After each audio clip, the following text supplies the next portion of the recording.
السلام علیکم، کیا حال ہیں آپ لوگوں کے؟ اللہ پاک سب کے گھروں میں خیر و برکت عطا فرمائے۔ آج ایک سویٹر بنا رہی ہوں۔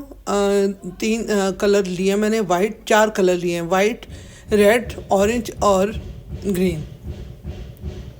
تو گرین کو میں نے اس کی اون کو میں نے دو بنا دی ہیں، دو کر کے ایک بنا کے حصے لے کے میں نے ایک ہی اس سے بھر رہی ہوں، ٹانکا بھر رہی ہوں۔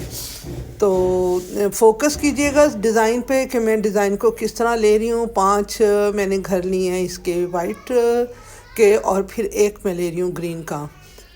چھوٹا سا پیٹرن ہے، بڑا خوبصورت پیٹرن بنایا ہے۔ چھوٹی بچی کے لیے بنایا، تقریباً 2-2.5 سال کی بچی ہے جس کے لیے میں نے یہ سویٹر بنا رہی ہوں۔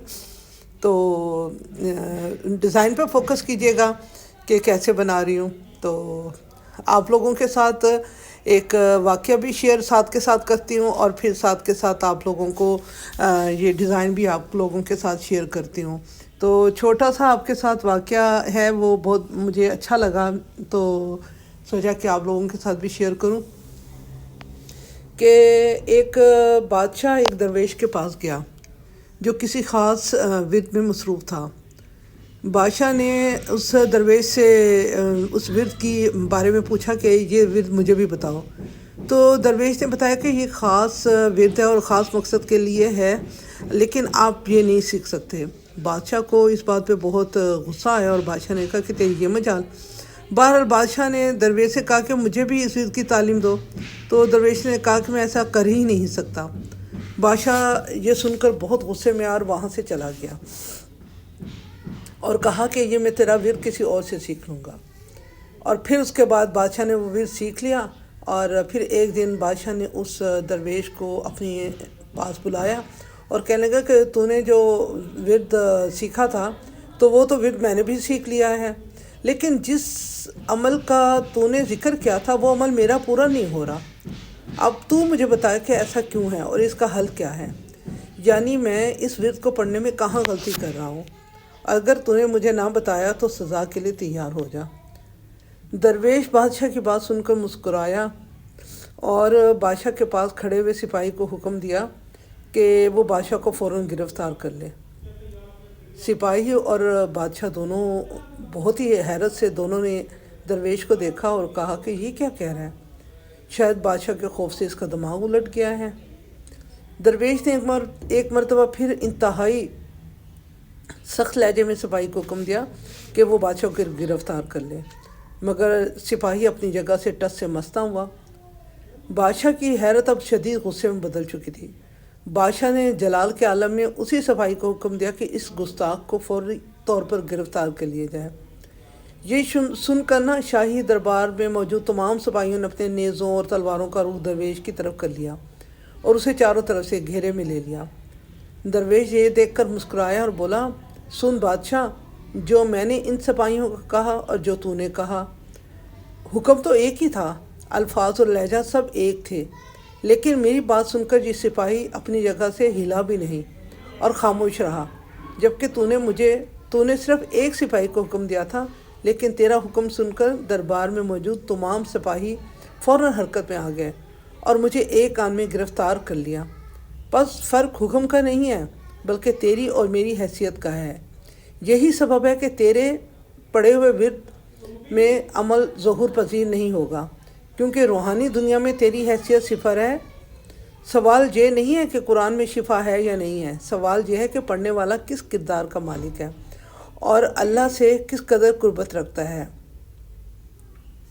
اعمال کا دار و مدار نیت پر ہے اور ایمان کا ہے، اور اس جہان میں بھی ہمارا جتنے بھی ہمارے ہوں گے سوال جواب ہوں گے وہ ہمارے اعمال پہ نہیں ہوں گے، وزن ہمارے اعمال کا نہیں ہوگا، ہماری نیتوں کا ہوگا کہ ہم کس نیت کے ساتھ، کس اخلاص کے ساتھ، کس محبت کے ساتھ ہم وہ کام کر رہے ہیں۔ تو اللہ تعالیٰ کے ہاں اللہ تعالیٰ نتائج نہیں مانگتا، اللہ تعالیٰ کوشش مانگتا ہے کہ انسان میرے لیے کتنی کوشش کر رہا ہے۔ اللہ پاک ہم سب کو توفیق عطا فرمائے کہ ہم اللہ کی راہ میں بہتر سے بہترین کرنے کی کوشش کرتے رہیں، اور اپنی اصلاح کرتے رہیں، اور اپنے آپ کو ٹھیک کرتے رہیں، اور آخری دم تک اپنے آپ کو اس پروسیس میں رکھیں، اور یہ نہ سمجھیں کہ اب ہمارا ایمان کامل ہو گیا، ایمان کامل ہمارا کبھی بھی نہیں ہو سکتا، بس ہم اللہ کی رحمتوں کے طلبگار ہیں اور امیدوار ہیں۔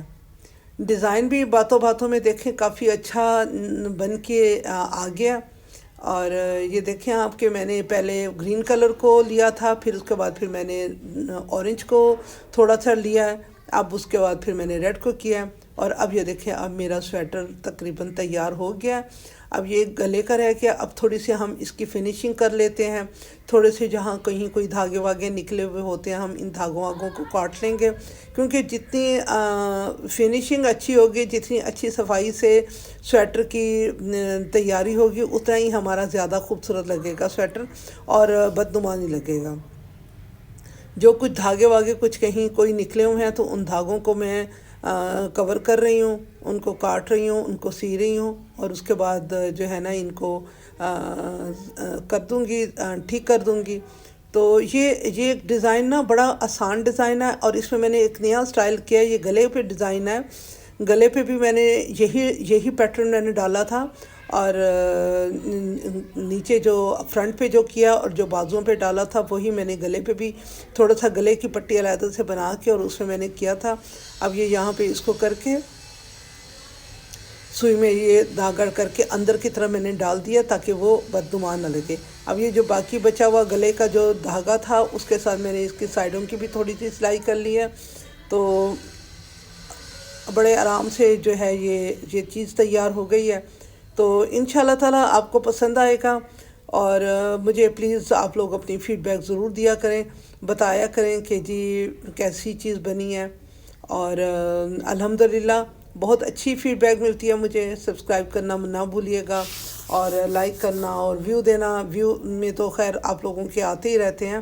اور اب یہ دیکھیں ماشاءاللہ بچی پیاری لگ رہی ہے، اور دعاؤں میں شامل رکھیے گا۔